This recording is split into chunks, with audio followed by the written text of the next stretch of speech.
ఆఖరికి ఒక సంస్కృత కవి చెప్పాడు, నీ పాపాలు పోవాలంటే రామనామం జపించరా అన్నాడు. అది ఎలాగండి అన్నాడు. ఏం లేదు, నువ్వు శ్రీరామ అంటున్నావు కదా, శ్రీ కోసం అవస్థపడాలి నువ్వు, లేకపోతే శ్రీ అంటావు చట్టుకు నువ్వు మోడర్న్ ఇంగ్లీషు. రామాకి నువ్వు తప్పు చదువుదావు అనుకున్నా చదవలేవు, అవునా? తర్వాత రా అనడానికి కష్టపడక్కల్లా, నోరు తెరిస్తే రా రా అయిపోయింది.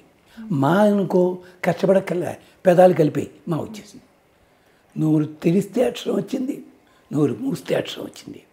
ఆ కవి చెప్పాడు, ఎప్పుడైతే నోరు తెరిచామో నాలుగు కూడా కదిలింది కదా, లోపలున్న పాపాలన్నీ కూడాట ఈ వాయువు ద్వారా బయటికి వెళ్ళిపోతాయట.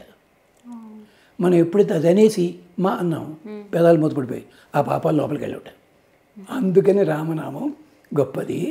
అందుకనే రామదాసు గారు, ఓ రామ నీ నామము ఎంత రుచిరా అంటారు ఆయన.